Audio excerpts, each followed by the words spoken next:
talking about content and versus links, because again, guest blog post is about content and links. What's more important? What's the age-old question of content versus links? I mean, they're both really important. Without one, the other is worthless. So I guess I'd look at it as peanut butter and jelly. You need great content to rank. You need to have words on the page to rank. There are so many people that like their homepage is like a picture. And it's like, man, your homepage is the most powerful page. You got all these backlinks to it. Think of all the things you could rank for if you actually put some text on the page. So text on the page is certainly important. You need some text. And then you kind of need some links. I think Google's even been quoted as saying, it's really, really hard to rank without backlinks. I mean, sure, there's the 1 in a million times where, something may not have backlinks and can perform good, but 99.99% of the time, in order to rank, you need to have backlinks.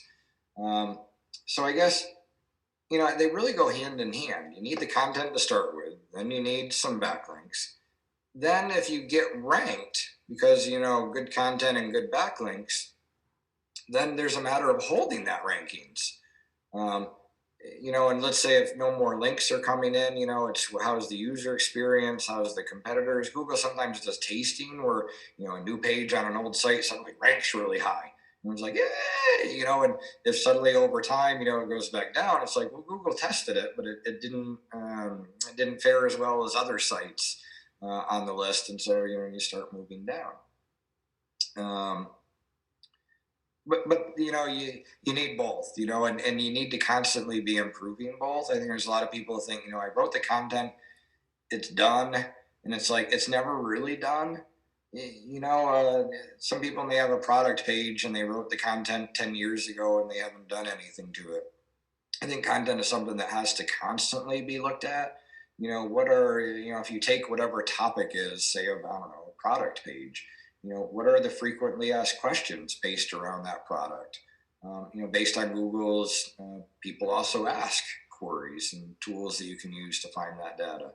What are related phrases? What shows for a featured snippet? Do you need to break up your content?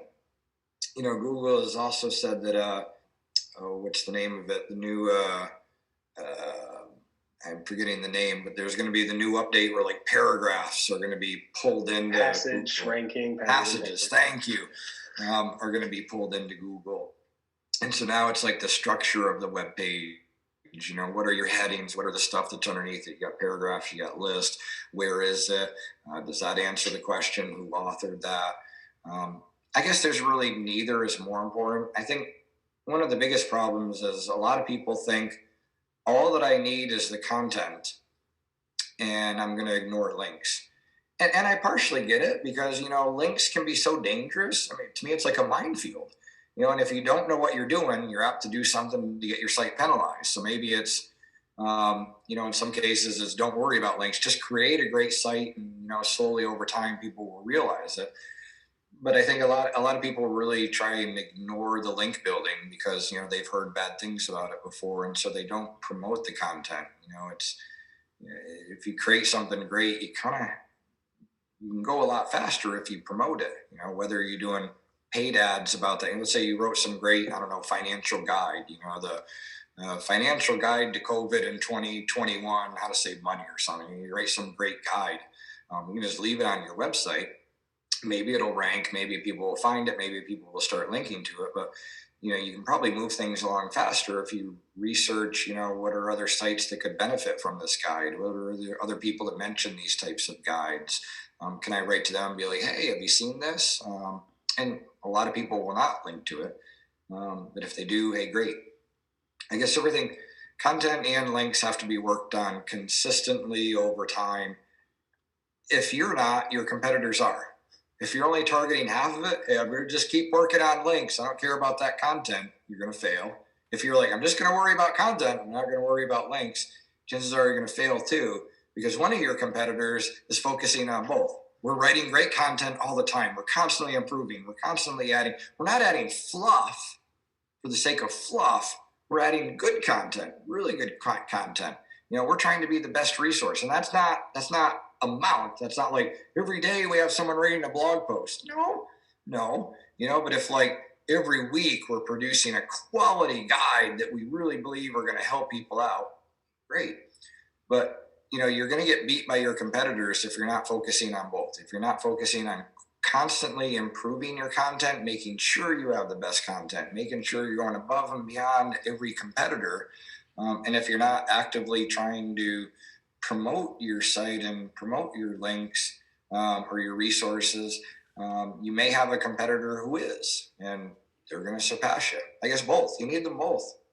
And, Right. and it has ever done. We always have big sites that come to us like, we don't need links. It's like, yeah, well, look at your competitors. Why competitor Bob, big company competitor Bob is beating you? It's because you're not promoting your stuff. You're doing half of it. Creating great resources is great. Why not promote it and try and get signals to it? Right. You want to keep up with the competitors. If your competitors aren't slowing down, they're gonna outpace you.